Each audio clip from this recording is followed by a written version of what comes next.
সবাই ভালো থাকবেন, সুস্থ থাকবেন। আমি ডক্টর গৌতম বিশ্বাস। দেখুন, এখন চারিদিকে জিবি সিনড্রোম নিয়ে সবাই ভয় পাচ্ছেন। ভয় পাওয়াটা স্বাভাবিক। জিবি সিনড্রোম প্রিভেন্ট করতে গেলে আপনাকে হাইজিন মেনটেন করতে হবে এবং ভালো করে রান্না করা, পরিপাক করা খাবার খেতে হবে। ঠিক আছে? সটে খাবার বা গ্রিলড খাবার বা বেকড খাবার এই জিনিসগুলো খাবেন না। একদম ভালো করে ফোটানো খাবার খাবেন আর কি। হ্যাঁ, ভালো করে সেদ্ধ করে যে রান্নাগুলো হয় সেগুলো খাবেন। আচ্ছা, আর একটা জিনিস নিয়ে আপনারা ভয় পাচ্ছেন, সেটা হচ্ছে শুনে কিছু কিছু ভিডিওতে বা হয়তো আহ, খবরে হয়তো শুনেছেন যে ভ্যাকসিন থেকে জিবি সিনড্রোম হতে পারে। আচ্ছা, জিবি সিনড্রোম হওয়ার কারণগুলো একটু আলোচনা করে দিই। যে জিবি সিনড্রোম একটা অটোইমিউন ডিসঅর্ডার।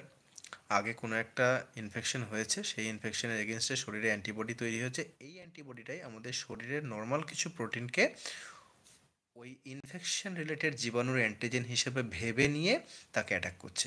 মানে অনেকটা ডাবল রোলের মতো। ডন সিনেমা যেমন দেখেছেন, ডাবল রোল। শাহরুখ খান বা অমিতাভ বচ্চন, একজন ভালো একজন খারাপ। খারাপ লোকটি খারাপ কাজ করছে আর পুলিশ ধরে নিয়ে যাচ্ছে ভালো লোকটিকে। ঠিক জিনিসটা এরকম।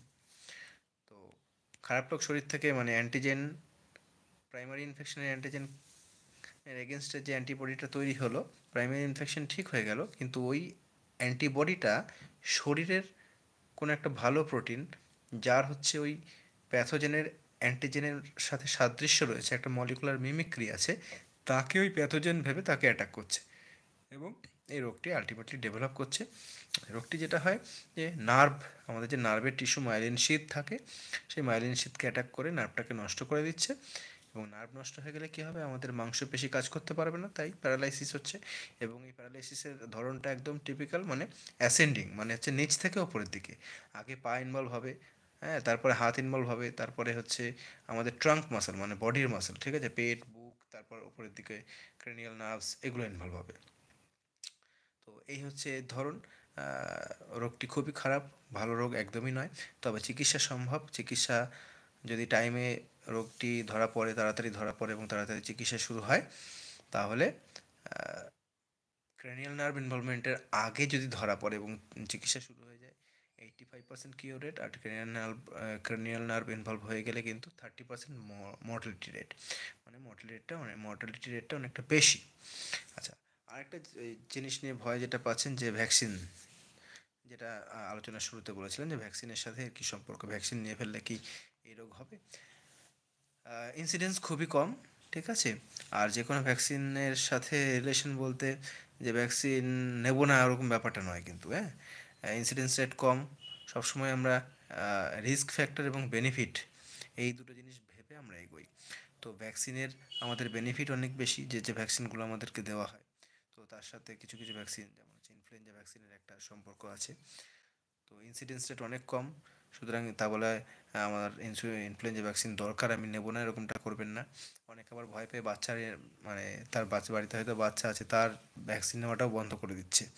এই জিনিসটা একদম করবেন না। ওই জিনিসটা মানে করা ঠিক না আর কি। হুম? নিজে থেকে ভয় পেয়ে এই জিনিসগুলো করবেন না। ভ্যাকসিনের সাথে এর যে সম্পর্ক, সেটা খুবই রেয়ার, খুবই নেগলিজেবল, ঠিক আছে। আর এখন যে আউটব্রেকটা যেটা হচ্ছে, সেটা তো কম্পাইলোব্যাক্টার জেজুরি নামে একটা ব্যাকটেরিয়া, যেটা ওই নোংরা খাবার দাবার, হ্যাঁ, বা আত কাঁচা খাবার দাবার, আত পাকা খাবার দাবার এর মধ্যে থাকে।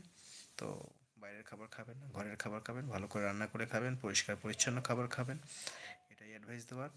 অযথা ভয় পাওয়ার কিছু নেই। হ্যাঁ, তবে যদি কোনো রকম যে খবরে যে সিমটমসগুলো বলছে বা আমরা যেগুলো বলছি, অনেক ডাক্তারবাবু অনেক রকমভাবে এই জিনিসটাকে প্রেজেন্ট করছে, এক একজনের প্রেজেন্টেশনের ওয়ে আলাদা।